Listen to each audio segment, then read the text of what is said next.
Oke, selamat siang teman-teman. Jadi hari ini aku mau berbagi sharing session terkait materi yang bakal aku bawain hari ini. Judulnya How Testing Pyramid and Clean Code Architecture Impact Your Testing Behavior.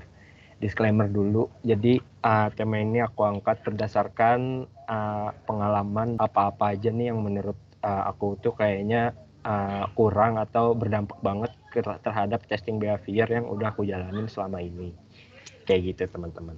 Dan materi ini tuh nggak terlalu materi yang berat-berat banget ya. Cuman justru malah ini kayak pembahasannya kayak ke tempat developer gitu, ke software engineer kayak clean code, atau nanti aku bakal ada bahas unit test gitu. Cuman di sini yang aku tekenin bukan bukan kayak ini ngapain sih bahas-bahas kayak gini gitu. Cuman it is nice to have aja sih buat kalian tahu gitu. Semisal kalian nanti ngalamin kebetean dalam testing. Nah, yang pertama itu ada piramida testing. Sebagai QA, mungkin kalian udah nggak asing lagi ya sama piramida testing ini. Ada unit test, ada ada integration atau service test, dan ada UI testing. Nah, yang aku bilang tadi kayak ini kok ada unit test gitu, ini kan ranahnya di developer. Iya bener, ranahnya di developer, cuman sekali lagi aku nekanin ke kalian, ini nggak ada salahnya kalian tahu gitu, tipis-tipis lah gitu. Jadi bakal aku jelasin gitu kayak unit test itu apa, integration test itu apa, UI testing itu apa gitu. Tapi secara overall kita itu sebagai QA ya, kita tuh cuma testing di dua scope ini aja nih biasanya nih, di integration testing dan UI testing. Kalau unit test itu nanti ada di ranahnya developer kayak gitu teman-teman. Oke, lanjut. Masuk ke materi pertamanya ya, yang terkait unit testing. Apa sih unit testing? Unit testing itu digunakan untuk memastikan bahwa setiap komponen code dapat dites pada komponen terkecil. Contoh, pengujian pada function, kelas, dan variabel. Nah, dengan melakukan unit testing, software developer akan mengulang kembali code yang mereka kerjakan, menguji kembali apakah code yang ditulis sudah efektif atau belum. Kemudian catatan dari pengembangan yang ada itu akan membuat bekerja menjadi lebih optimal. Jadi terkait unit testing ini itu sebenarnya sebuah hal simpel yang dilakukan oleh software developer gitu ya, yang bakal berdampak banget ke QA gitu. Kenapa aku bilang berdampak banget ke QA? Soalnya di unit testing sendiri ini bisa nge-reduce gitu yang namanya bugs-bugs yang nggak penting gitu. Ibaratnya kalau misalkan ada bugs-bugs yang nggak penting, mereka udah bakal tahu duluan nih dari sisi software developer gitu. Jadi nggak buang-buang waktu dibuang ke QA, nanti QA-nya masing lagi ke mereka gitu. Jadi sebisa mungkin mereka tuh bener-bener bikin pengetesan ke dalam function-function yang udah mereka bikin, atau kelas yang udah mereka bikin, ataupun variabel yang udah mereka bikin juga. Kayak gitu. Jadi ketika ada senggolan atau apapun itu yang ibaratnya bugs-bugs nggak penting lah, entah minor atau bahkan major ya, mereka udah bakal tahu duluan, udah bakal kesaring sama unit test itu sendiri. Kayak gitu teman-teman. Nah, keuntungan unit testing ini yang pertama, mencari error atau bug yang disebabkan oleh perubahan code menjadi lebih mudah. Nah, di sisi sini tuh aku pengen ngejelasin juga ya, jadi kayak yang tadi udah aku bilangin, untuk mencari bug itu kan kadang ya emang tugas QA ya, cuman kalau misalkan udah ngomongin unit test ya itu wajib gitu buat developernya nyematkan, biar apa, biar mempersingkat waktu pengetesan di QA juga, jadi nggak buang-buang waktu kalau misalkan ada bug-bug sepele yang bahkan mengganggu juga automation kita juga gitu teman-teman. Nah, yang kedua itu waktu yang dibutuhkan untuk melakukan debug lebih sedikit, di mana mereka menjalankan program, kita sambil menyediakan beberapa input untuk menguji apakah program yang akan berjalan sudah sesuai dengan keinginan kita atau belum. Jadi ya kayak yang tadi aku bilang, kalau misalkan dari unitas ini nanti ya sistemnya mereka ngedevelop unitas jalan, ya dari sisi QA udah tinggal nyiapin aja tuh data-data atau test case yang bakal kita eksekusi sama aplikasi yang bakal mereka deliver ke kita. Kayak gitu. Lanjut, integration testing. Integration testing adalah suatu proses dalam software development lifecycle berupa pengujian yang dilakukan untuk memastikan setiap komponen dari suatu software, entah itu back-end atau front-end, dapat berfungsi secara menyeluruh dan bekerja dengan baik. Nah, kalau di state ini state kita ya teman-teman.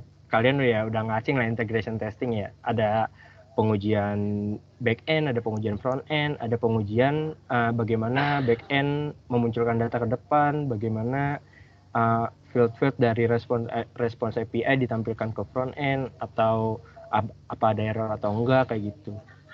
Udah nggak asing lah kalau sebagai QA ya, integration testing ini udah wajib tahu lah.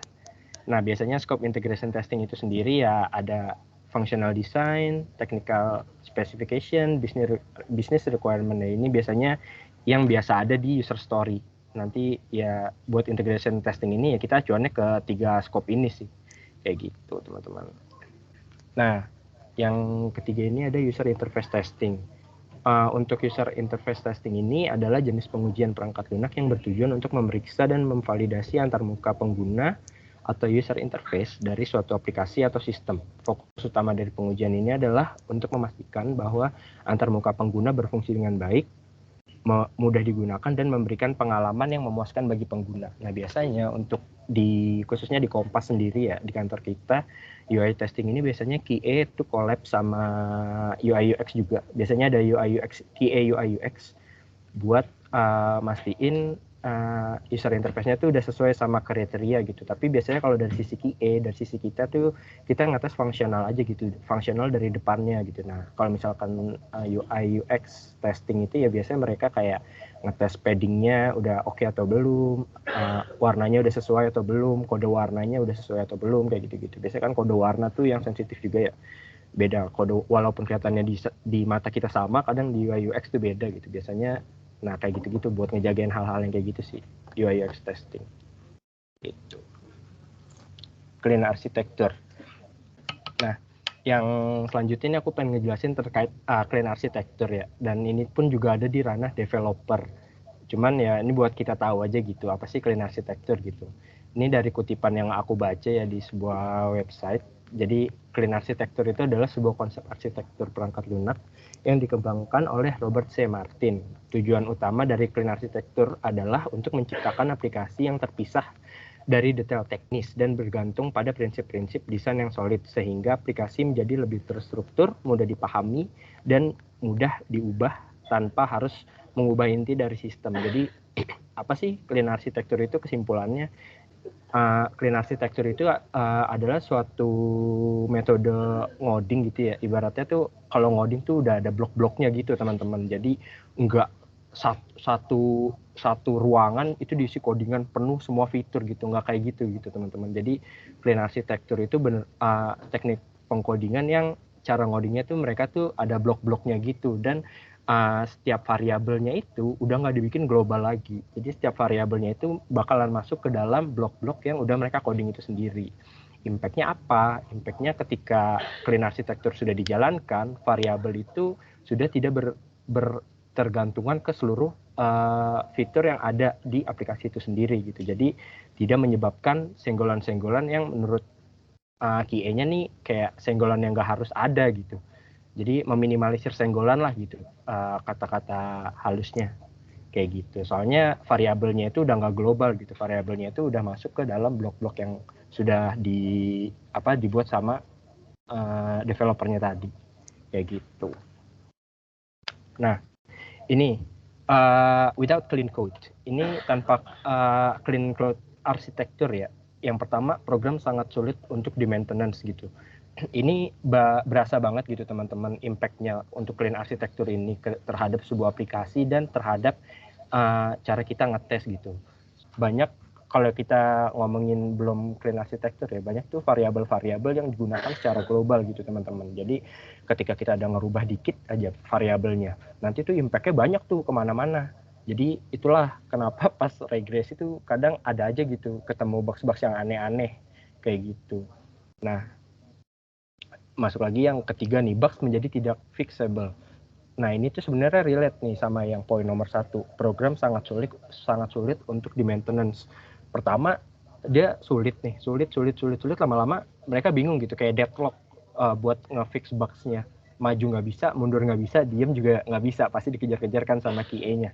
Kayak gitu. Jadi ya kayak gitu kalau misalkan without clean code. Nah, lanjut ya. Ini kalau misalkan kita udah menerapkan clean code, ya kita bakal mempermudah kebalikannya dari yang tadi ya, bakal mempermudah debugging, mempermudah fixing, program menjadi mudah untuk di maintenance, aplikasi menjadi konsisten. Kayak gitu teman-teman. Masuk kita ke kesimpulan.